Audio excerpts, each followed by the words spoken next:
నివాసంలో కూడా తనిఖీలు నిర్వహించారు. దాదాపుగా 4 గంటల సేపు కూడా ఈ తనిఖీలు అనేది కొనసాగుతూనే వచ్చాయి. ఈ కేసులో ప్రధానంగా ఎవరైతే ఆరోపణలు ఎదుర్కొంటా ఉన్నారో ఆ ఆరోపణలకు సంబంధించి తన కుమారుడు ఎవరైతే రాజీవ్ ఉన్నారో రాజీవ్ ప్రధానంగా ఆరోపణలు ఎదుర్కొంటా ఉన్నారు. దాంతోపాటు వాళ్ళ బాబాయ్ ఎవరైతే ఉన్నారో వెంకటేశ్వరరావు ప్రధానంగా వీరిద్దరూ కూడా ఈ జోగి రమేష్ కుటుంబం నుంచి కూడా ఆరోపణలు ఎదుర్కొన్న పరిస్థితి కూడా కనిపిస్తూ ఉంది. విజయవాడ రూరల్ ప్రాంతంలో ఉన్న అంబాపురం గ్రామం ఏదైతే ఉందో అంబాపురం గ్రామానికి సంబంధించి ఆ గ్రామంలో అగ్రిగోల్డ్కు సంబంధించిన ఆస్తులు ఏవైతే ఉన్నాయో ఆ ఆస్తులు ఏదైతే రిజిస్ట్రేషన్ నెంబర్ అయితే ఉందో సర్వే నెంబర్ కానీ ఆ నెంబరు మార్చి దాన్ని రిజిస్ట్రేషన్ చేయించుకున్నారని ప్రధానంగా ఆరోపణలు వినిపిస్తూ ఉన్నాయి. ఆ ఆరోపణలోనే ఈరోజు ఏసీబీ అధికారులు ఉదయం 5 గంటల నుంచి కూడా ఈ తనిఖీలు అనేవి కొనసాగించడం జరిగింది. ఈ తనిఖీల్లో కూడా దాదాపుగా 4 గంటల సేపు ఈ విచారణ అనేది ఏసీబీ అధికారులు ఈ నివాసంలో తనిఖీలు అయితే కొనసాగించారు. దీంట్లో ప్రధానంగా ఏదైతే జోగి రమేష్ కుమారుడు ఎవరైతే ఉన్నారో రాజీవ్ను ప్రధానంగా ఏవన్గా కూడా చేర్చినట్టుగా కూడా మనకు తెలుస్తూ ఉంది. ఈ నేపథ్యంలోనే ఈ రాజీవ్ని కొద్దిసేపు క్రితమే ఇక్కడ నివాసంలో నుంచి కూడా పోలీసులు ఇటు అదుపులోకి తీసుకొని ఇక్కడి నుంచి ఇటు అక్కడ కార్యాలయానికి ఏదైతే ఏసీబీ కార్యాలయము అక్కడ విజయవాడలో ఉన్న బస్టాండ్లో ఉందో ఆ కార్యాలయం కూడా తరలించడం జరిగింది. ఇక్కడ నుంచి జోగి రమేష్ కొద్దిసేపు క్రితమే దీనికి సంబంధించి కేసుకు సంబంధించి మొదటిసారి నేను మీడియాతో మాట్లాడుతూ ఉన్నాను. నా కుమారుని కావాలని టీడీపీ ప్రభుత్వం ఈ ఎన్డీఏ ప్రభుత్వం కక్షగట్టి అరెస్ట్ చేస్తూ ఉన్నారు. తను అసలు ఈ కేసుకు సంబంధించింది ఎక్కడా లేదు, అంతా కూడా నిబంధనలకు అనుకూలంగానే నిబంధనలతో ప్రకారమే అక్కడున్న భూమిని కొనుగోలు చేయడం కానీ అమ్మకాలు చేయడం కానీ సర్వేలు చేయడం కానీ అన్నీ కూడా చేసినట్టు ప్రధానంగా ఆయనైతే వెల్లడించడం జరిగింది. తాము నిజంగానే తప్పు చేసి ఉంటే అవసరమైతే మేమే ఆత్మహత్య చేసుకుంటాము నిరూపించండి అంటూ కూడా సవాల్ విసిరి మరీ జోగి రమేష్ ఇక్కడి నుంచి వెళ్ళటం అయితే చూసాం కూడా.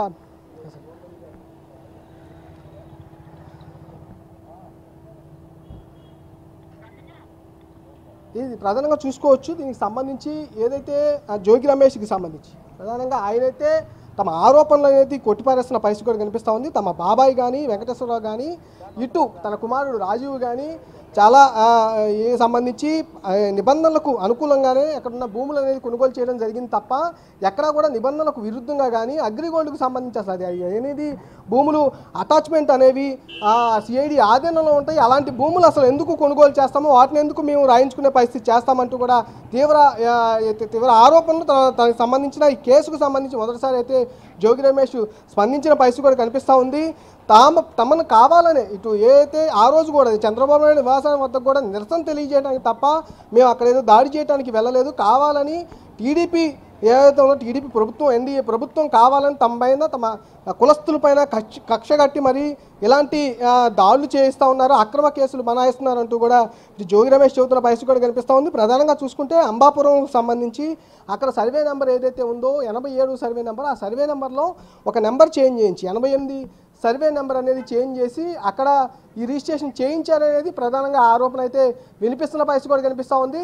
అంతేకాకుండా అక్కడ ఉన్న అధికారులు ఎవరైతే కోఆపరేట్ చేశారో అధికారులకు సంబంధించి అరున్న రెవెన్యూ అధికారులు డిప్యూటీ తహసీల్దార్ కావచ్చు, మండల సర్వేయర్ ఎవరైతే ఉన్నారో వాళ్ళు కావచ్చు, అంబాపురానికి సంబంధించి రెవెన్యూ ఏదైతే సర్వేయర్ ఉన్నారో వాళ్ళ ముగ్గురు మీద శాఖాపరమైన చర్యలు కూడా తీసుకున్న కూడా మనకి తెలిసింది. నివేదిక సంబంధించి ఇటు డీజీపీకో నివేదిక ఇవ్వడం కానీ రెవెన్యూ శాఖకు సంబంధించి నివేదిక ఇవ్వడం కానీ ఈ మొత్తం కూడా సంబంధించి అగ్రిగోల్డ్ ఆస్తు ఏదైతే ఉన్నాయో అగ్రిగోల్డ్కు సంబంధించిన అటాచ్మెంట్లో ఉన్న ఆస్తులనే వీళ్ళు ప్రధానంగా రాయించుకునే పరిస్థితి చేశారు. అక్కడ కొనుగోలు అమ్మకాలు కూడా జరిపారంటూ కూడా ప్రధానంగా ఆరోపణలు వినిపిస్తున్న పరిస్థితిలో ఈరోజు ఉదయం 5 గంటల నుంచి ఏసీబీకి సంబంధించిన అధికారులు మొత్తం కూడా 15 మంది టీం ఒక 5 గంటల నుంచి దాదాపు 9:30 వరకు కూడా ఈ సర్చింగ్ అనేది తనిఖీలు అనేది చేయడం జరిగింది. ప్రధానంగా ఎవరైతే ఆరోపణలు ఎదుర్కొంటా ఉన్నారో రాజీవ్ కుమార్ ఎవరైతే జోగి రమేష్కి సంబంధించిన కుమారుడు రాజీవ్ ఆరోపణలు ఎదుర్కొంటా ఉన్నారో అతన్ని అదుపులోకి తీసుకొని విచారణను మరింత వేగవంతం చేసేందుకైతే ఇటు ఏసీబీ అధికారులు కూడా చేస్తున్న పరిస్థితి అయితే కనిపిస్తూ ఉంది. మల్లికార్జున్, అలాగే A1గా జోగి రమేష్ కుమారుడు రాజీవ్ను చేర్చారు, A2గా ఎవరిని చేర్చారు, ప్రస్తుతం ఆయనను కూడా అరెస్ట్ చేసే అవకాశాలు ఉన్నాయా? ప్రస్తుతానికైతే అంటే మనకున్న ఇన్ఫర్మేషన్ ప్రకారం A1గా కూడా రాజీవ్ను చేర్చినట్టు కూడా తెలుస్తూ ఉంది. A2గా ఎవరైతే జోగి రమేష్ బాబాయ్ వెంకటేశ్వరరావు ఉన్నారో ఆయన్ని చేర్చినట్టు కూడా తెలుస్తూ ఉంది. ఆయన పాత్ర కూడా ప్రధానంగా వినిపిస్తున్న పరిస్థితి ఉంది. ముగ్గురు అధికారులు ఎవరైతే ఉన్నారో ఇటు రెవెన్యూ అధికారులు అంటే సర్వే చేసిన తర్వాతే రిజిస్ట్రేషన్ అనేది చేస్తారు కాబట్టి ఆ సర్వే అంతా చేసిన తర్వాత గ్రామానికి సంబంధించిన రెవెన్యూ సర్వేయర్ కానీ అలాగే మండలానికి సంబంధించిన సర్వేయర్ ఎవరైతే ఉంటారో మండల సర్వేయర్ వీళ్ళిద్దరితో పాటు అక్కడున్న లోకల్ డిప్యూటీ తహసీల్దార్ అంటే తహసీల్దార్కి సంబంధం లేకుండా డిప్యూటీ తహసీల్దార్ ఈ వ్యవహారంలో కీలకంగా వ్యవహరించారనే ఆరోపణలు కూడా ప్రధానంగా వినిపిస్తూ ఉన్నాయి. A1గా ఉన్న రాజీవ్ని ఇప్పుడు ప్రస్తుతం అదుపులో తీసుకున్న పరిస్థితి కూడా కనిపిస్తూ ఉంది.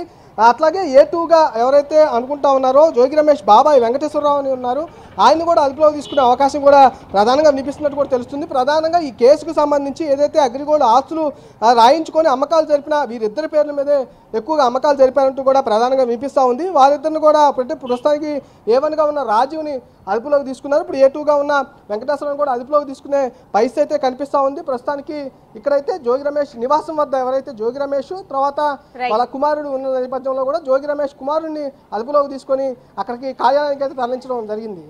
Right, thank you Mallikarjun.